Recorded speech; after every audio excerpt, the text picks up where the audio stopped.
the honourable member for Markham-Unionville.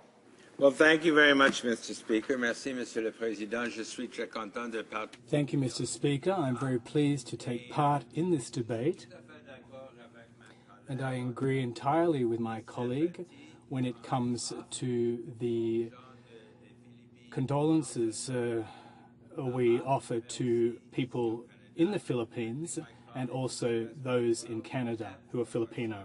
Our condolences on the occasion of this tragedy. And so for me, I'd like to address what one might call more practical issues or more concrete issues.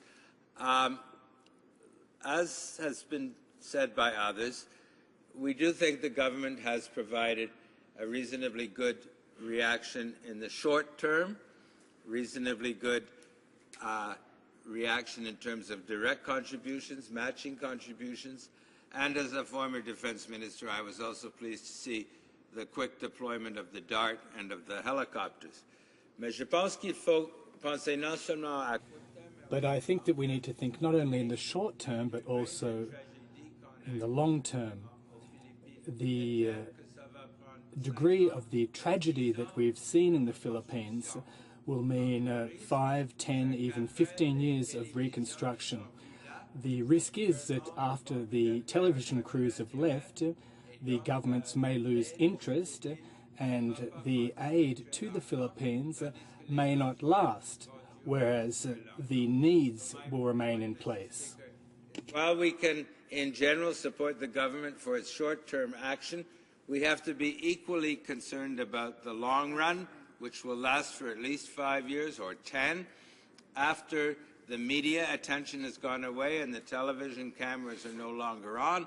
Will this government still be there providing the necessary assistance for the longer-term reconstruction of those devastated islands which we've seen so graphically on television, but which will not remain on television for that much longer? So I combine these long-term concerns for reconstruction with the long-term concern mentioned from my NDP colleague from Ottawa Centre regarding climate change.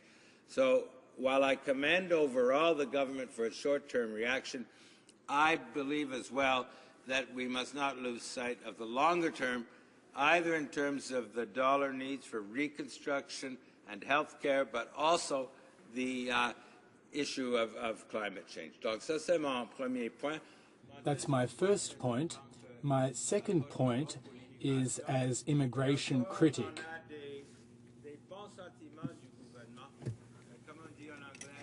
It's all very good to see this rhetoric from the government, but as we say in English, the devil is in the details. The government has gone about its business and engaged in a lot of rhetoric, but will it walk the talk? The government, when it comes to immigration, will provide a fast track to those who are in regions that have been affected significantly. These cases will be fast-tracked. Individuals in significantly affected areas, their cases will be prioritized. Well, that sounds good, but what does it mean? And let me put on the table, Mr. Speaker, the waiting times today for parents and grandparents from the Philippines. It's 99 months. For children, it's 15 months. For skilled workers, it's 18 months. For provincial program people, it's 12 months. For family live-in caregivers, many from the Philippines, 39 months. Well, these are very long times. So people from the affected areas, does that mean they will be prioritized to the extent of reduced from 39 months to 38 months or to 10 months or to 2 months? I think, Mr. Speaker, that while the ideas put forward by the Immigration Department are laudable, I think we need more meat.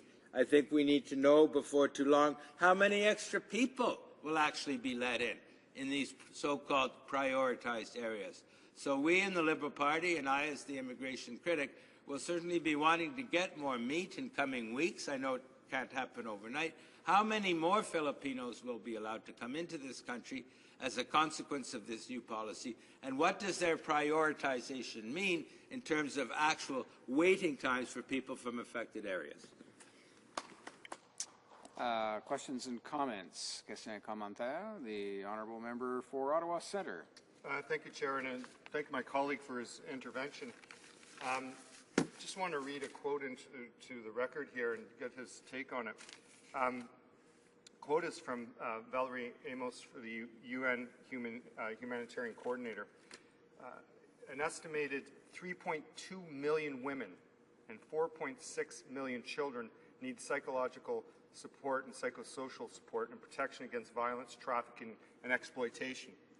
Pregnant women, new mothers, and other vulnerable groups also need special care. I would like to just get his take on, we heard a little bit from the government on this, but I think this obviously, the quote we're getting from the UN coordinator on the ground, we obviously need to be very specific at what kind of support we give. So I just like him to comment on that quote from Valerie Amos. The honourable member for Markham-Unionville.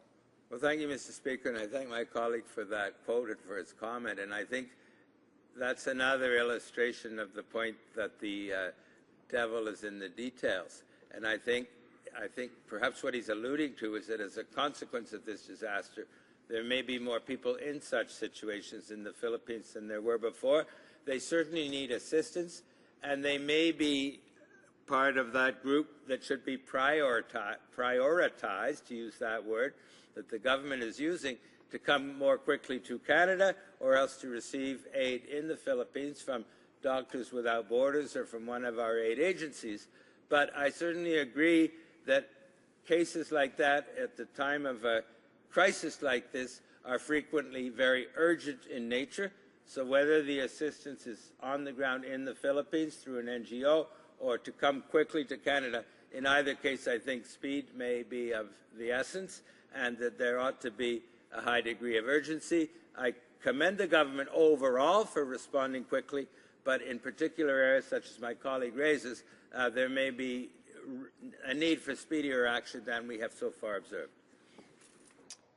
Questions and comments. The Honourable Parliamentary Secretary to the Minister of International Development. Well, thank you very much, Mr. Chair. And just to set the record straight on all of this, that member was a member of a government that allowed a backlog of some 900,000 files that we inherited when we took government. And we are working very diligently to ensure that our immigration system is fair and transparent, and that we do bring the people to Canada who are going to have the opportunity to come and make a new life here. But, Mr. Speaker, he alluded to the fact that he was a former member of Defence, and I would ask him the question. He talks about the long run. Right now, we are in the middle of a crisis. We have our DART team there doing the analysis and helping out right away. Would it not be prudent of the government to allow that to take place, get the information back on how we can go forward from here, but to ensure that DART does its job and that the analysis is done of how the Philippines can move forward? The honourable member for Markham-Unionville. I'm afraid my honourable colleague over there is a bit deluded. She might not have heard, but I commended the government for sending the DART. I said overall the government was doing a good job in the short run. My concern is for the long term, and that is where my concern is, that the government will not stay there for the long term. But I'm with her on the DART.